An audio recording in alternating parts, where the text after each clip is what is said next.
आज हम अपने गुजरात प्रांत के भ्रमण के दौरान सोमनाथ में हैं। यहाँ स्थित सोमनाथ मंदिर भारतीय इतिहास के साथ हिंदुओं के महत्वपूर्ण मंदिरों में से एक और देश में स्थित द्वादश यानी 12 ज्योतिर्लिंगों यानी पृथ्वी पर स्वयं प्रकट हुए देवाधिदेव महादेव के शिवलिंगों में से प्रथम ज्योतिर्लिंग माना जाता है।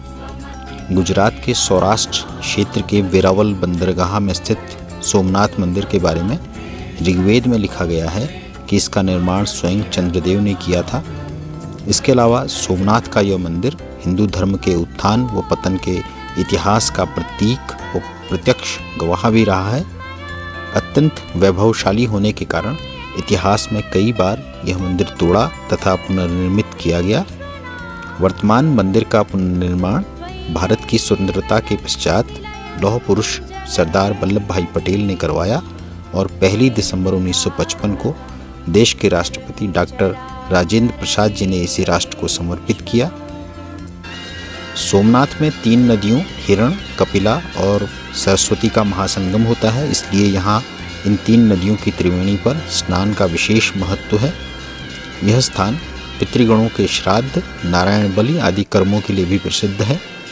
चैत्र, भाद्रपद, कार्तिक माह में यहाँ श्राद्ध करने का विशेष महत्व बताया गया है, इसलिए इन 3 महीनों में यहाँ श्रद्धालुओं की बड़ी भीड़ लगती है।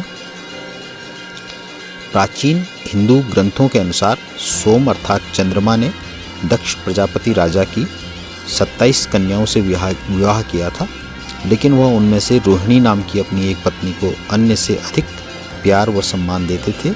इसे अन्य पत्नियों यानी अपनी बेटियों से अन्याय मानकर क्रोध में आकर दक्ष प्रजापति ने चंद्रदेव को श्राप दे दिया कि अब से हर दिन उनका तेज यानी कांति चमक क्षीण होती रहेगी, जैसे कि पूर्णिमा के बाद लगातार चंद्रमा की कांति हर दिन घटती रहती है। इस श्राप से विचलित होकर और दुखी होकर सोम यानी चंद्रमा ने भगवान शिव की तपस्या की। अंततः शिव उनसे प्रसन्न हुए और उन्हें मिले श्राप का निवारण किया। इसके बाद सोम यानी चंद्रमा की कांति फिर से अमावस्या के बाद फिर से आगे बढ़ने लगी। इसके बाद सोम ने अपने कष्ट को दूर करने वाले प्रभु शिव की यहाँ स्थापना कर उनका नामकरण किया सोमनाथ यानी सोम के नाथ यानी चंद्रमा के ईश्वर। कहा जाता है कि यह मंदिर आदि अनादि काल से यहाँ अस्तित्व में था और बेहद वैभवशाली स्वरूप में था, इसलिए इसे महमूद गजनवी, अलाउद्दीन खिलजी व औरंगजेब सहित कई विदेशी आक्रांताओं ने तोड़ा और लूटा। अलबत्ता वर्तमान में यहाँ स्थापित मंदिर का निर्माण भारत के प्रथम गृह मंत्री सरदार वल्लभ भाई पटेल ने करवाया और 1 दिसंबर 1955 को भारत के राष्ट्रपति डॉक्टर राजेंद्र प्रसाद ने इसे राष्ट्र को समर्पित किया। लेकिन देश के पहले व तत्कालीन प्रधानमंत्री जवाहरलाल नेहरू ने सोमनाथ मंदिर के पुनर्निर्माण के प्रस्ताव का हिंदू पुनरुत्थान कहकर विरोध भी किया था। वह इस मंदिर की प्राण प्रतिष्ठा के कार्यक्रम में नहीं आए थे और उन्होंने राष्ट्रपति डॉक्टर राजेंद्र प्रसाद से भी इस कार्यक्रम में न जाने को कहा था। ऐसा कई इतिहासकारों का मानना है।